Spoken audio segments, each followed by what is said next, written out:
ბზობის დღესასწაულის მოახლოებასთან დაკავშირებით გარემოს დაცვისა და სოფლის მეურნეობის სამინისტრო ბზის მოჭრაზე კონტროლს ამკაცრებს. ბზის მოჭრა ამოძირკვა ან ტოტების დაზიანება, დასჯადი ქმედება. სანქციის ოდენობა გაზრდილია და 500-დან 2000 ლარამდე ჯარიმას ითვალისწინებს. იმ შემთხვევაში თუ გარემოსათვის მიყენებული ზიანი 1000 ლარს აჭარბებს, საქმე სისხლის სამართლის კვალიფიკაციას მიიღებს, რა შემთხვევაშიც ნებადართულია, რა შემთხვევაშია ნებადართული ბზის მოპოვება და როგორ მიმდინარეობს ბზის უკანონო მოჭრაზე კონტროლი. აი ამ თემებზე დეტალურად სასაუბრო ტყის დაცვის სამმართველოს უფროსი გიორგი მამადაშვილი შემოგვიერთდება რეგიონების სტუდიაში. მოგესალმებით ბატონო გიორგი, ტრადიციულად ახლოვდება ბზობა, ტრადიციულად ვსაუბრობთ პრობლემაზე, რასაც ბზის დაცვა ქვია საქართველოში. მოგესალმებით, დიდი მადლობა თქვენ მსმენელს, მაყურებელს. მადლობა ამ თემით დაინტერესებისთვის. წლიდან წლამდე ხვდებით პირდაპირ ეთერში, წლიდან წლამდე ვსაუბრობთ იმაზე, რომ ბზა ეს არის ძალიან მნიშვნელოვანი წითელ წიგნში შეტანილი, კოლხური ბზა განსაკუთრებით წითელ წიგნში შეტანილი მცენარე და რომლის დაცვაც ქვეყნისათვის ძალიან მნიშვნელოვანია, ძალიან ბევრი ფაქტორიდან გამომდინარე. რა შედეგებზე ვართ გასული 2026 წლისათვის, მას შემდეგ რაც ძალიან აქტიურად მიმდინარეობს ამ საკითხზე მუშაობა. პირველ რიგში გეტყვით, რომ ბზის ტყეები, კოლხური ტყის ტიპი, ეს არის არათუ საქართველოს ან კავკასიისთვის მნიშვნელოვანი, არამედ მსოფლიოსთვის მნიშვნელოვანი ტყეებია, ასე ვთქვათ. და ეს არის ძალიან მნიშვნელოვანი, რომ საქართველოში ჩვენ დავიცვათ ეს წითელი ნუსხის სახეობის ხემცენარე და ცხადია თუ როგორც ახსენეთ, წლიდან წლამდე მუდამ ვახორციელებთ ამ კამპანიას, ნუ მოჭრი ბზას, უთითებთ მოსახლეობას, საქმის კურსში ვაყენებთ, რომ ჭირდება დაცვა, გაფრთხილება და ასე შემდეგ. ტენდენცია ცხადი არის ძალიან კარგი, იმიტომ რომ მოსახლეობას თვითონაც ეტყობა, რომ გადავიდნენ თუნდაც იმაზე, რომ მოჭრილი ტოტი აღარ არის იმდენ პრიორიტეტული, რამდენადაც ქოთანში გახარებული ბზა და ეს არის ძალიან კარგი ტენდენცია. თუმცა ცხადია მაინც ფიქსირდება შემთხვევები, როდესაც რაოდენობით გაყიდოთ ან არასწორი გზით მოპოვებულების. რა არის ნებადართული? როგორი ბზის გაყიდვა არის ნებადართული? ქოთანშიც, ტოტის მიხედვითაც არის წესები, რომლის მიხედვითაც შეუძლია ადამიანს ივაჭროს ბზით, ბზობის დღესასწაულამდე. რა არის წესები, რო შეახსენოთ კიდევ ერთხელ? დიდი მადლობა ამ კითხვისთვის. ყველაზე მთავარი არის, ასე ვთქვათ, გამყიდველს ჰქონდეს ადგილწარმოშობის დოკუმენტი. ეს არის ნებართვა, რომელსაც კერძო მესაკუთრე, რომელსაც აქვს სურვილი, რომ დააკალმოს, გაამრალოს ბზა და შემდგომ გაყიდოს, ამისთვის ადგილობრივი მუნიციპალიტეტის მერიდან უნდა აიღოს შესაბამისი დოკუმენტაცია, რომ აიღოს ნებართვა შემდგომი რეალიზებისთვის. ცხადია, ჩვენ როდესაც ვყიდულობთ რაიმე პროდუქტს, არ ვეკითხებით, აბა ადგილწარმოშობის ცნობა აქვს თუ არა, მაგრამ ეს არის საჭირო იმისთვის, რომ აღმოიფხვროს უკანონო გზებით ბზების მოპოვება, რაც სამწუხაროდ ერთეული, მაგრამ მაინც გვაქვს შემთხვევები წელსაც კი. ბატონ გიორგი, ტყის დაცვა ხდება არა მარტო ორფეხამავნებლებისაგან, არამედ ბზას ყავს კიდევ ბუნებრივი მტერი, მწერები, დაავადებები. ამ შემთხვევაში რა მდგომარეობა ბზის ტყეებში, ბზის კორომებში და რამდენად ვახერხებთ იმ საჭირო ღონისძიებების გატარებას, რომელიც კონკრეტულად ამ მიმართულებით უნდა ჩატარდეს? ეროვნული სატყეო სააგენტო ჯერ კიდევ 2015 წლიდან ჯერ იყო კვლევა, შემდეგ უკვე ბრძოლის ღონისძიება. ახორციელებდა წამლობებს 3 წლის მანძილზე გრძელდებოდა და ვიყენებდით ბიოლოგიურ პრეპარატს. წლის მანძილზე 3-ჯერ ხდებოდა ეს ღონისძიება და მიუხედავად მას შემდეგ რაც მავნებელი უკვე ძალიან დიდი რაოდენობით და დიდ ფართობებზე გავრცელდა, შემდეგ უკვე გახდა საჭიროება სხვადასხვა უწყებებთან, მათ შორის გარემოს დაცვისა და სოფლის მეურნეობის სამინისტროსთან ერთად დაგვეგეგმა და ასე ვთქვათ, მოგველაპარაკა ყველას ერთად, როგორ მოუქცეულიყავით.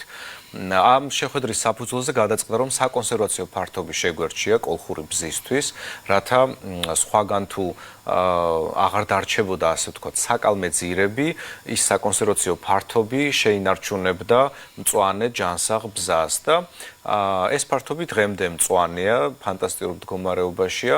ამ ტერიტორიაზე ჩვენ გამოვიყენეთ ქიმიური ინსექტიციდი, რითიც ძალიან მაღალი შედეგი ჰქონდა ეფექტის თვალსაზრისით. ბზის ალური, ესე ქვია, თუ არ ვცდები. ბზის ალურა, დიახ. ალურა. მეც ქოთნის ბზასთან დაკავშირებით მქონია ქოთანში ბზასთან დაკავშირებით პრობლემა თითქოს ობობის ქსელი უჩნდებოდა თითქოს. მე ამ შემთხვევაში საპნიანი ხსნარი გამოვიხენე სპეციალისტების რჩევით და ძალიან მალე მომიგვარდა ეს პრობლემა და ჩემი ბზა გადავარჩინე. რამდენად შეუძლია მსგავსი მეთოდებით სახლშიც გადაარჩინო? რა თქმა უნდა. სწორად ბრძანეთ, ეს არის ერთ-ერთი ძველი მეთოდი, თუ არ გაქვთ წვდომა სხვა სპეციალურ საწამლავ საშუალებებთან, საპნიანი წყალი ეს არის ძალიან ბევრი მავნებლის საწინააღმდეგოდ. ცხადია, შემდეგ მცენარეც უნდა დანამოთ და ჩამორეცხოთ, ასე ვთქვათ. თუმცა ძალიან შველის ესეთ დროს.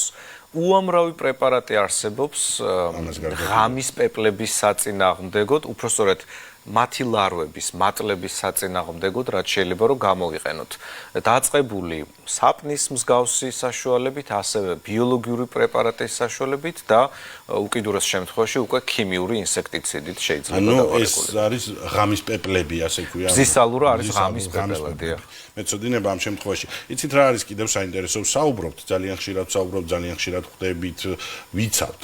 შედეგი რა გვაქვს? ციფრებში აისახა ეს კონკრეტულად, ვთქვათ, ტერიტორიების რაოდენობა, სადაც მოხდა ორფეხა და მწერებისაგან დაცვა, აღსახულია ტერიტორიებში, რამდენად გამრავლდა და მომრავლდა ის ტერიტორიები, რომელსაც ბზა ითვისებს. ესე შემიძლია მოკლე მონახაზი გავაკეთოთ. ჩვენ მაგალითად წამლავდით 550 ჰექტრამდე ფართობს. წლიდან წლამდე რეგიონები იცვლებოდა, ემატებოდა მცირე და თან აკლდებოდა და ასე შემდეგ. თვითონ კოლხური ბზის ტყეებში ბზის სანიტარული მდგომარეობა ზოგ ფართობზე არის ძალიან მძიმე იყო უпростоრად, იმიტომ რომ დიდხნოვანი ბზის ხეებიც კი, როდესაც მავნებელმა დაუწყო უკვე არათუ ფოთლის ან ყლორტის დაზიანება, არამედ ქერქის ჭამაც დაუწყო, ეს იყო რაღაც ძალიან უცნაური ფაქტი, მაგრამ ესეც მოხდა და შესაბამისად დიდხნოვანი ბზის ხეებიც კი ვეღარ გადაურჩნენ. თუმცა არის რამოდენიმე ინდივიდი, თქვათ ხეობაში არაერთი ხე შეიძლება შეგვთოს, რომელიც ვიზუალურად არის თითქმის ზეხმელი, მაგრამ ახლოს რო მიბრძანდეთ და ნახოთ, აქვს გამოტანილი ყლორტები, ახალი ფოთლები, ზოგიერთზე ფიქსირდება დიდი რაოდენობით, ზოგს აქვს ფესვის ნაბარტყა, ასე ვთქვათ, ამონაყარი ფესვიდან, არის ეხლა უკვე თესლი აღარ მოიბნევდა ეგ, თუმცა თავის დროზე თესლის მოზარდებიც ვნახეთ, თავისით რაც მოითესა ბოლოჯერ, ასე ვთქვათ, თუ შეიძლება ითქვას, იქიდან აღმონაცენიც ძალიან დიდი რაოდენობით დაფიქსირდა და არის კიდევ რამოდენიმე კორომი, სადაც საერთოდ ხელშეუხებელია ვიზუალურად.